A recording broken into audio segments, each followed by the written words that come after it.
નમસ્કાર વિદ્યાર્થી મિત્રો, જય સ્વામિનારાયણ. આપણે વિષય તત્વજ્ઞાન ધોરણ 11 આર્ટ્સ એની અંદર પ્રારંભ કરીએ.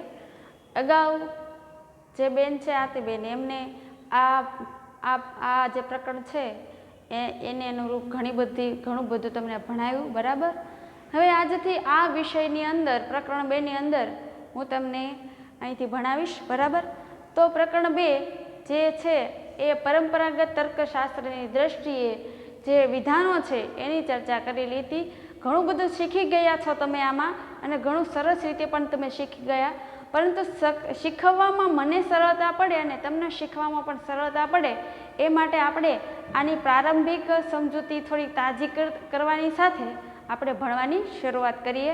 તો આ પ્રકરણ 2 ની અંદર આપણને જે કીધું છે, જે વિધાનોલક્ષી માહિતી આપી છે, એમાં ક્રમિક રીતે આગળ જવાનું છે. વિદ્યાર્થી મિત્રો, તમે એક વસ્તુ ખાસ યાદ રાખજો કે આ વસ્તુ એવી છે કે જો પાયાગત બાબત તમે પહેલાં નહીં કવર કરો તો આગળ જે વાક્ય રચનાઓ આવશે એમાં તમને ખૂબ અડચણ ઊભી થશે. અને પાયાગત જે બાબત અહીં વિધાન સ્વરૂપે રજૂ થયેલી છે આ પ્રકરણની અંદર, એ કોઈ મુશ્કેલી અનુભવી શકાય એવી નથી. સરળતાથી ને સહજતાથી તમને યાદ રહી શકે એવી છે. પણ આગળ તમે વધશો અને એની સમજૂતી તમારે જે સાબિત કરવાની છે, મેળવવાની છે, એ સમજૂતી તમારે ત્યારે જ સ્પષ્ટ થશે કે જ્યારે તમે અગાઉ જે પાઠમાં પ્રારંભમાં જ જે વસ્તુ આપી છે એનું સ્પષ્ટીકરણ તમારી પાસે હોય. તો આ જે પાઠ છે એની અંદર વાસ્તવિક જે શરૂઆતની જે બાબત છે એને સમજવી ખૂબ જ જરૂરી છે. માટે બરાબર ધ્યાન આપવું અને સમજવાનો પ્રયાસ કરવો, બરાબર. તો આપણને આની અંદર કીધું છે કે પહેલાં પ્રસ્તાવના, બરાબર. તો આપણે મુખ્ય પ્રસ્તાવનામાં આગળ નહીં જતા, માત્ર એમાં કઈ બાબત મહત્વની આપી છે અને આપણને પ્રશ્ન રૂપે શું પૂછાઈ શકે, તો કે એમાં આપણને કીધું છે કે દલીલનું મૂળ ઘટક વિધાન છે. શેના ઉપર આવ્યા આપણે? તો કે મૂળ ઘટક કીધું છે વિધાન. પરંપરાગત તર્કતા દ્રષ્ટિએ એમાં છે પ્રસ્તાવનામાં આપણે મૂળ ઘટક વિધાન છે. આ પ્રશ્ન પૂછાઈ ગયેલો છે, જેમાં દલીલનું આ મૂળભૂત ઘટક છે. શેનું? તો કે દલીલનું.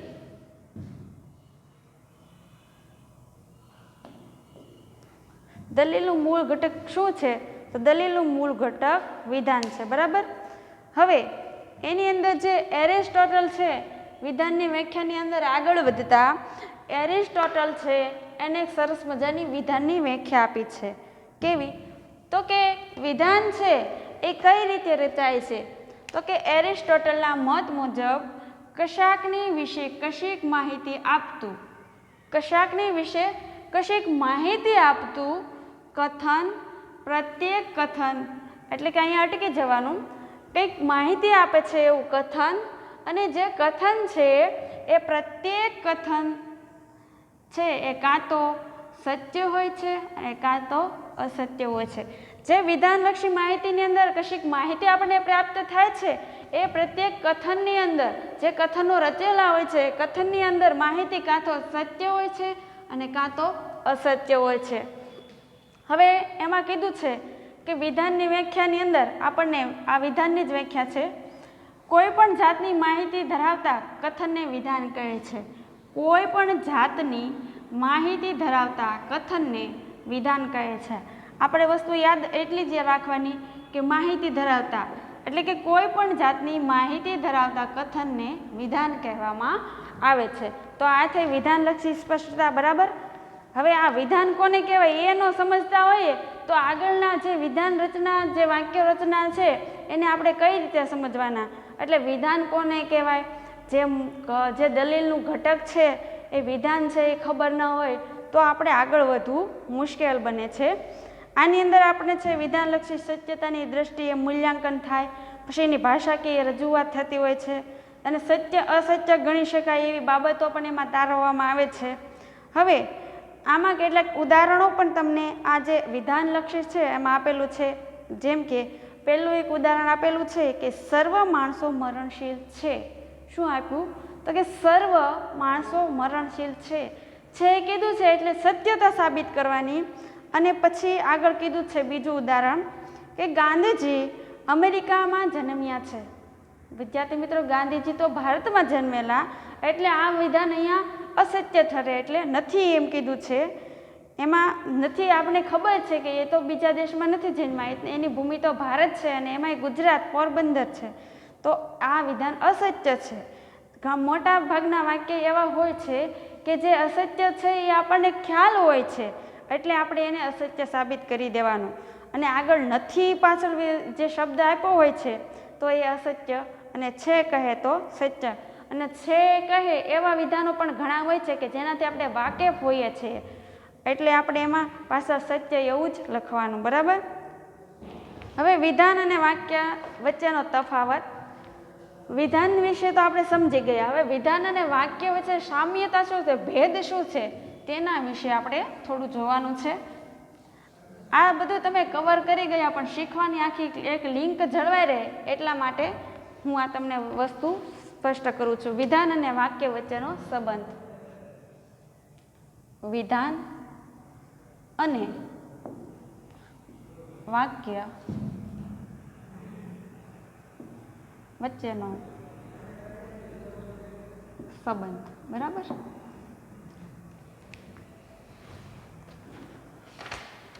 તમારી સરળતા માટે અને તમને સરળતાથી આખી પ્રક્રિયા છે વાક્ય રચનાની એ સમજા જાય એ માટે મેં પણ મુદ્દા અલગ તારવેલા છે. હવે વિધાન અને વાક્ય છે એ બે પ્રકાર છે, બે ભાગ થયા. બરાબર. એક લેવાનું આપણે વિધાન અને બીજું લેવાનું છે વાક્ય. હવે આ બંને બાબત છે એમાં બંનેમાં સામ્યતા શું છે એ આપણે જોવાનું છે. બરાબર. હવે જોઈએ તો વિધાન એ માહિતી પ્રદાન છે. શું છે? વિધાન એ માહિતી પ્રદાન. આ શોર્ટ આઉટમાં તમારે યાદ રાખવા માટે છે. આ છે વિધાન, એમાં શું હોય છે તો કે કેવળ એમાં માહિતી પ્રદાન હોય છે. જે વાક્ય આપણે હોય છે એ વાક્યની અંદર આપણને કશીક માહિતી પ્રાપ્ત થતી હોય છે, એટલે એને માહિતી પ્રદાન જે વિગત હોય એ બાબત વિધાનની અંદર સમાવિષ્ટ થઈ શકે છે. બરાબર. અને જે આ વાક્ય છે એની અંદર તો કે વાક્યની રજૂઆત આપણને આગળ પુસ્તકમાં જ સરસ રીતે આપેલું છે. વિધાનની સ્વરૂપની સમજૂતી માટે વિધાન અને વાક્યનો તફાવત જાણવો જરૂરી છે, તો જ આપણને સ્વરૂપ સમજાશે. બરાબર. હવે માહિતીરૂપ વિચાર એ વિધાન છે અને માહિતી પ્રદાન વાક્ય દ્વારા વિધાન વ્યક્ત થાય છે. માહિતી પ્રદાન જે હોય એના દ્વારા જ વાક્ય આપણને મળે છે. બરાબર. તો માહિતી રૂપ જે છે એ વિચાર છે. માહિતીરૂપ છે, જે માહિતીરૂપ વિચાર છે તે વિધાન છે. શું છે? માહિતીરૂપ છે તે વિધાન છે. એટલે તમારે હંમેશા યાદ રાખવાનું, જેમાંથી માહિતી મળે છે કશીક એ વિધાન સ્પષ્ટ થાય છે. અને એનો એક મહત્વનો ભેદ પાડે એવી એક ક્રિયાત્મક બાબત છે તો કે જે હોવું, આમાં શું છે તો કે હોવું ક્રિયાપદ વપરાય છે.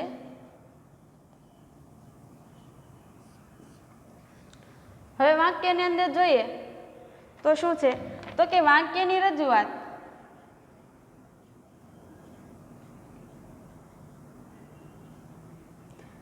વર્તમાન ઉપરાંત ભવિષ્યકાળમાં થાય છે. ભવિષ્યકાળમાં થાય છે.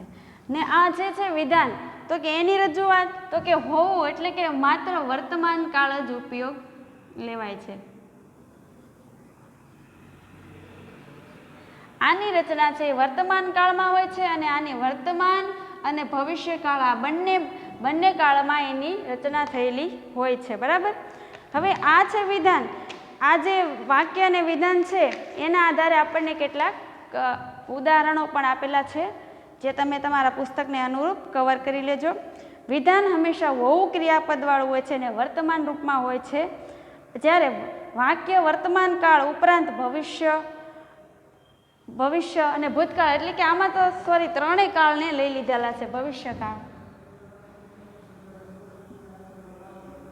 અને ભૂતકાળ. આમાં ત્રણેય કાળો આવે છે અને આમાં માત્ર એક જ કાળ આપવામાં આવે છે. આના કેટલાક આપણને અહીં ઉદાહરણો પણ આપેલા છે. મનોયત્ના 2.1માં કેટલાક કલાકારો ખરીદદારી છે. અહીં કેટલાક શબ્દો આપી દીધા. કલાકારો ખરીદદારી છે એમ કીધું એટલે હોવું એટલે શું થયું તો કે વિધાન. હવે વાક્યનું એક ઉદાહરણ લઈ લઈએ આપણે. તો કે વાક્યની અંદર તમારો અભ્યાસ કેટલો એમ કીધું એટલે હવે એને આપણે પહેલાંની બાબત પણ વર્ણવી શકીએ. તમારો અભ્યાસ કેટલો તો કેટલો એટલે હવે કેટલો થવાનો છે એમય કહી શકાય અને ભવિષ્યમાં કેટલો થવાનો એમય કહી શકાય. અને ભૂતકાળમાં તો કે ભૂતકાળમાં કેટલો હતો એમય પૂછે. એટલે કે ડબલ દુવિધામાં આપણે પ્રશ્નોત્તરી કરે ત્યારે આપણે વાક્ય સ્વરૂપ એમાં આપણે એને વિધાન સ્વરૂપ વાક્ય સ્વરૂપ રજૂ કરી શકાય છે. બરાબર. હવે આગળ એમાં વધતા નિરુપાધિક વિધાનની વ્યાખ્યા.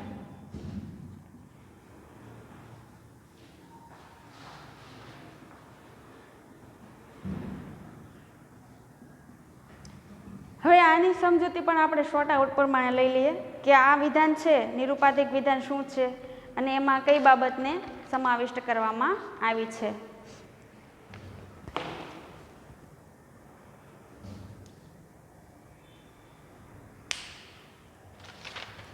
તો જે નિરુપાધિક વિધાન છે એમાં શરત અને ઉપાધિ વગરનું આ જે છે એ વિધાન ત્યારે જ રચાય કે જ્યારે કોઈ શરત કે ઉપાધિ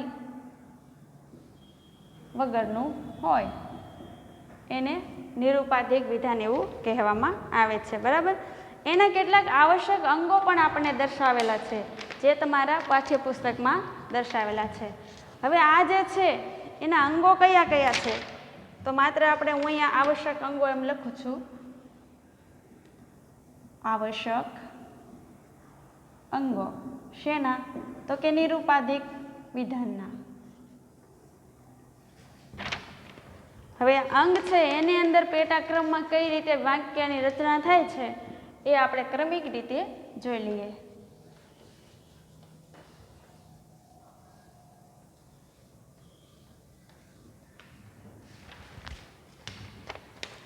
હવે આ જે આવશ્યક અંગો છે એમાં આપણે 3 મુખ્ય પ્રકારો આપેલા છે.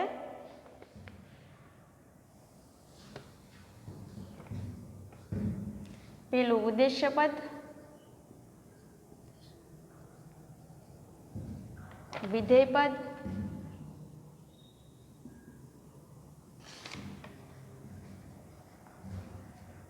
અને સંયોજક. હવે આ 3 બાબત છે, 3 આ પદ છે એને અનુરૂપ આપણે ક્રમિક રીતે જોતા જઈએ. તો ઉદ્દેશ પદમાં શું છે તો કે જેને લગતું હોય તે, જેને લગતું હોય એટલે કે ધારો કે હું તમને તમારો ઉદ્દેશ કરીને તમને કહું તો એ એક ઉદ્દેશ્ય પદ એટલે કે કંઈક ઉદ્દેશ્ય કરે છે, કંઈક ઈશારો કરે છે કે જેને લગતું હોય તે ઉદ્દેશ્ય પદ કહેવાય છે. વિધેય પદ છે એ વિધાનની જેમ માહિતીપ્રદ હોય છે એટલે કે માહિતીલક્ષી. અને સંયોજક છે એમાં જેને લગતું હોય તે અને માહિતીપ્રદ હોય તે એટલે કે આ બંને બાબત જેમાં આવે એને સંયોજક કહેવામાં આવે છે. બરાબર. આની અંદર છે અને નથી હોવું એ ક્રિયાપદ આ જે છે એ વર્તમાન કાળમાં વપરાતા હોય છે. આજે આની અંદર છે કે નથી એ છે, આ જે બાબત છે આ ક્રિયાપદ છે શેમાં વપરાતા હોય છે તો કે માત્ર વર્તમાન કાળમાં વપરાતા હોય છે. આ થઈ આપણી નિરુપાધિક જે વિધાન છે એ 3 અંગોની ચર્ચા. બરાબર. અને એના પેટા વિભાગની અંદર આપણે ઉદ્દેશ્ય પદને સમજવા માટે જેને લગતું હોય તે ઉદ્દેશ્ય પદ બને, વિધેય પદની અંદર માહિતીલક્ષી હોય અને સંયોજકની અંદર આ બંનેની બાબતનો સરવાળો છે નથી એની અંદર ક્રિયાપદ છે એ વર્તમાન કાળમાં દર્શાવેલું હોય છે. બરાબર. તો આની અંદર છે એ આપણે ક્રમિક આગળ વધીએ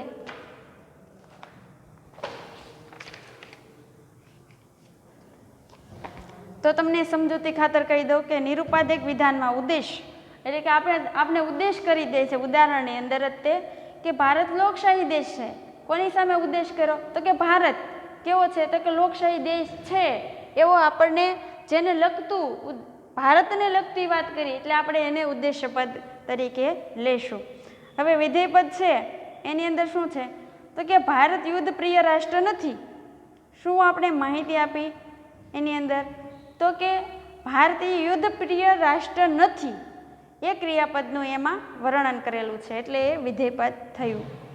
હવે જેના દ્વારા નિરુપાધિક વિધાન ઉદ્દેશ્ય પદ અને વિધેય પદને સાંકળે એટલે બંનેના ભેગા કરે તેને સંયોજક કહે છે અને નથી એ હોવું ક્રિયાપદ વર્તમાન કાળના રૂપોમાં સંયોજકો છે.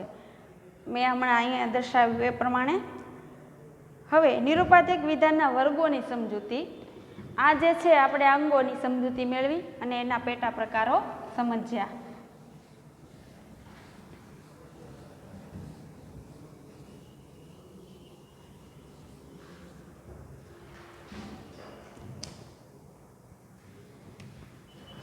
હવે વર્ગોની સમજૂતી છે એ નિરુપાધિક વિધાનની છે. અહીંયા માત્ર વર્ગોની સમજૂતી એમ જ લખું છું.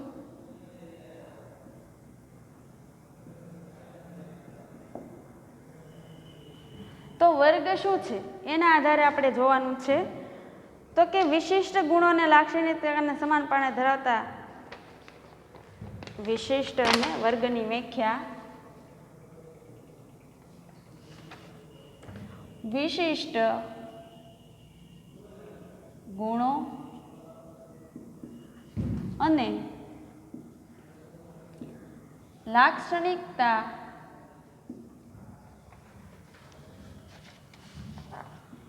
લાક્ષણિકતાઓ સમાનપણે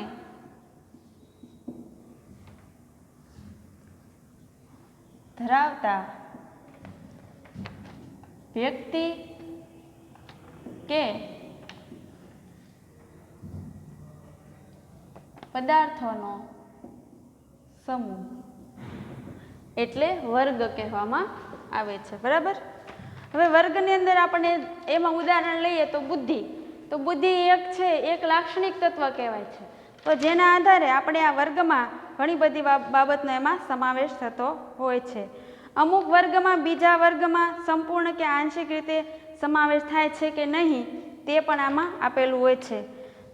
પુસ્તકલક્ષી ઘણી બધી માહિતીઓ આપણને પ્રાપ્ત થતી હોય છે. તો આ વર્ગલક્ષી છે એમાં વર્ગનો સમાવેશ અને વર્ગોનો સંબંધ શું છે એના વિશે આપણે ઘણી બધી માહિતીઓ મેળવવાની હોય છે. તો જે છે એ કાર્યની અંદર વિધાનનું સ્વરૂપ અને એના વધતા આગળ વર્ગોની સમજ આપણે અહીં પ્રાપ્ત કરી. તો એટલે સુધી આપણે રાખીએ. બરાબર. અને બાકીનું જે છે એ પછીના લેક્ચરમાં આપણે સમજૂતી સ્પષ્ટ કરીશું. બરાબર.